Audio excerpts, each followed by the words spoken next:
Look around you. Watch how people interact in a coffee shop, in a boardroom, or on the street.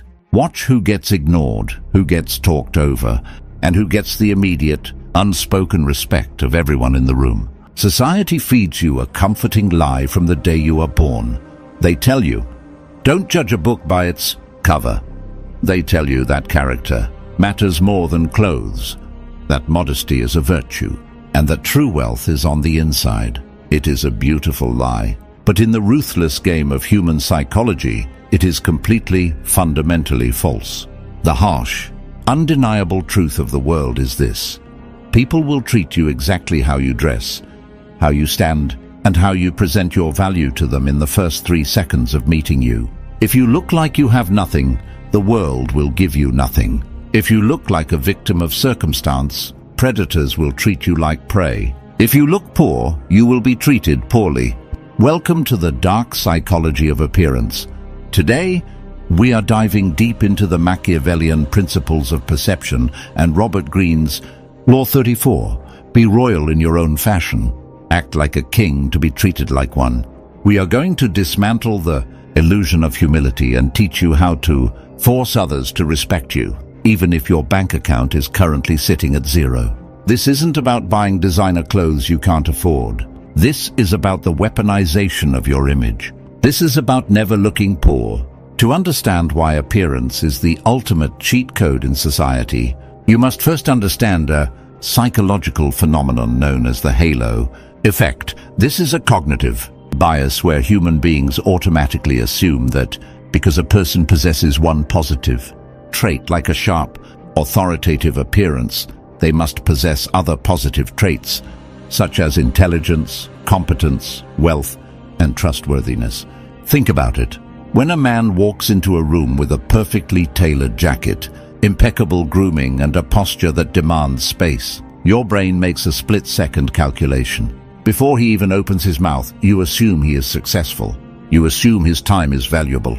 You instinctively step out of his way.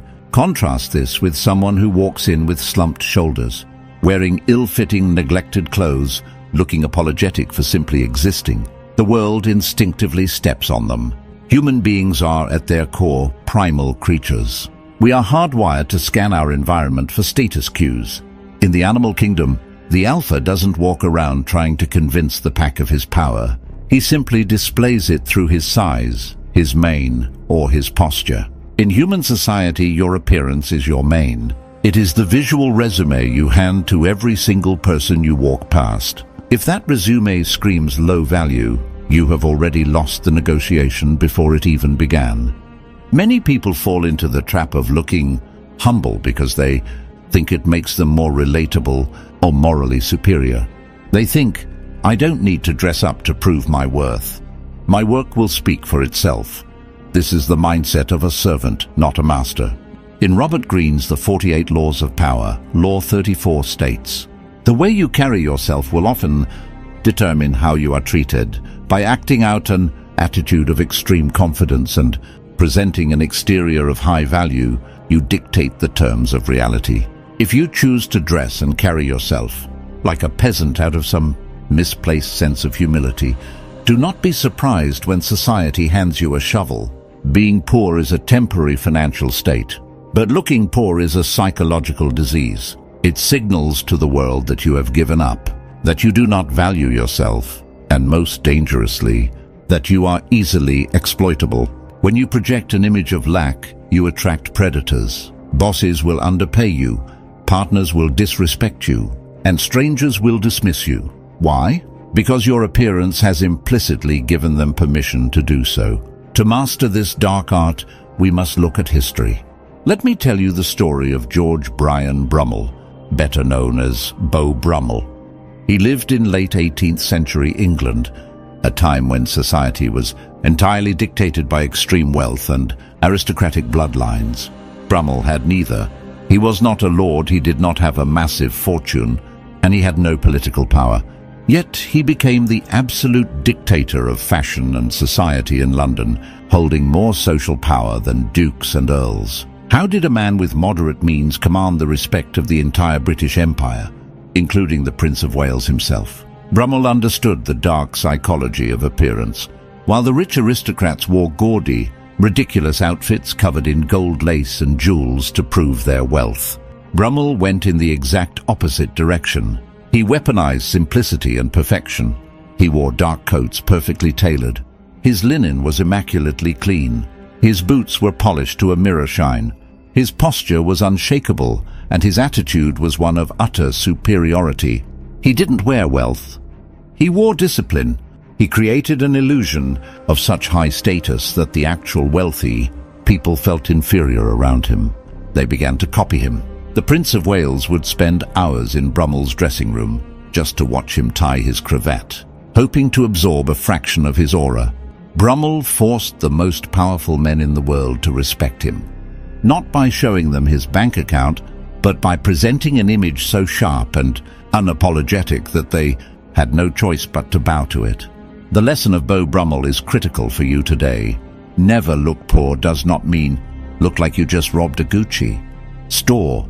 Wearing massive logos and flashy fake jewelry actually screams insecurity. It screams new money, or worse, no money pretending to be new money. True power in appearance comes from immaculate grooming, perfect fit, and the aggressive projection of self-respect. If you want to stop looking poor and start commanding respect, you must first eradicate the psychological signals of cheapness from your life. This connects directly to our previous rule: never be cheap. Looking poor is the visual manifestation of a cheap mindset. The first signal you must destroy is poor grooming. You can wear a thrift store suit, but if your hair is sharp, your face is clean, your nails are manicured, and you smell like a professional, you will command more respect than a man in a $2,000 suit who looks disheveled. Grooming is the ultimate indicator of self-respect. When you neglect your physical vessel, you tell the subconscious minds of everyone around you, I do not care about myself. Therefore, you do not need to care about me. The second signal is the fit of your clothing. Baggy, ill-fitting clothes are the universal uniform of the defeated. They say, I am hiding, or I cannot afford to pay attention to details. In the Machiavellian game of life, details are everything. A $20 shirt that is tailored to fit. Your body perfectly looks like a $200 shirt, a $500 shirt that hangs off. You like a garbage bag makes you look like a clown. You do not need to be rich to find a local tailor. You only need to be strategic. The core of this dark psychology relies on the as-if principle. You must act, dress, and walk as if you are already the person you intend to become. This is not about faking it until you make it. That implies fraud. This is about signaling your future reality before it physically manifests. When you dress impeccably, even on days when you feel entirely broken inside, you create a cognitive dissonance in your own brain. Your mind looks in the mirror and says, wait, I am dressed like a winner. I look like a boss. Therefore, I must be one. Your internal chemistry literally changes. Your testosterone levels adjust to your posture. By refusing to look poor, you trick your own brain out of poverty. But more importantly, you hack the brains of your enemies, your rivals, and your potential allies. When you walk into a negotiation, whether it is for a job, a business deal, or even a date, and you look undeniably sharp, you establish a baseline of value. If you look like $1 million, people will instinctively feel guilty offering you pennies. They will negotiate against themselves before you even state your price. You are using their own psychological biases as a weapon against them. Appearance is not just fabric, it is space. How much space are you willing to take up? People with a poor mindset physically shrink themselves. They cross their arms. They look down at their phones. They avoid eye contact. They are subconsciously trying to disappear to avoid confrontation. If you want to never look poor, you must walk like you own the ground you step on. Shoulders back, chest open, eyes fixed on the horizon, not the pavement.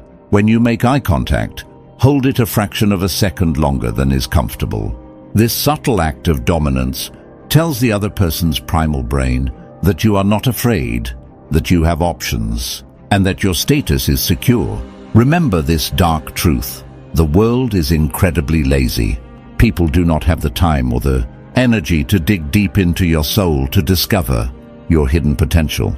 They will judge you on the packaging. If you present yourself as a high-value commodity, they will pay the high-value price. If you present yourself in the bargain bin of life, you will be bought and sold for nothing. If you think this is merely about aesthetics, you are grossly underestimating human stupidity and our primal hardwiring. Let me prove to you just how terrifyingly powerful the illusion of appearance truly is. In 1906, a completely broke, homeless, and unemployed shoemaker named Wilhelm Voigt walked into a second-hand shop in Berlin. He was a nobody. Society had rejected him. He had a criminal record, and he had absolutely no power, no money, and no future. But Voigt understood one dark Machiavellian truth. People do not obey the man. They obey the uniform. They obey the appearance of authority. He scraped together whatever pennies he had and bought pieces of a used Prussian military captain's uniform. It wasn't even a complete matching set, just parts of one. He put it on, adjusted his posture, and walked out onto the street. The moment he put on that uniform, his reality changed. The same people who would have spat on him as a homeless shoemaker suddenly stepped aside, saluted him, and called him Sir. But Voigt didn't stop there. He walked up to a squad of actual armed soldiers on the street and ordered them to follow him. And because he looked the part, they obeyed without a single question. He marched these soldiers to the local town hall of Köpenick, ordered the arrest of the mayor, confiscated the entire city treasury, and walked away with a fortune. He commanded an entire town, not with a gun, not with actual rank, but purely with the psychological weapon of appearance. He forced the world to bend to his will simply by refusing to look poor and powerless. This is the terrifying reality of human psychology. We are conditioned to look for visual cues to tell us who is in charge, who is valuable, and who we should submit to. If a homeless man can conquer a town with a second-hand coat, imagine what you can conquer by simply upgrading the visual signals you send to the world every single day. You must begin to treat your appearance as your personal armor and your daily uniform of power. You do not need a military coat, but you do need a uniform that commands respect in your specific environment. If you work in an office, your uniform is the sharpest, cleanest, best-fitting suit or shirt in the building. If you are an entrepreneur, your uniform is the look of someone who is too focused, too disciplined, and too successful to look messy. The dark psychology of appearance dictates that you must never show the world your struggles through your clothing. When you are going through your darkest days, when your bank account is empty, when your heart is broken, or when you feel like a complete failure, that is the exact moment you must dress better than ever before. You must create an impenetrable fortress of visual perfection. If you look defeated, the sharks will smell the blood in the water.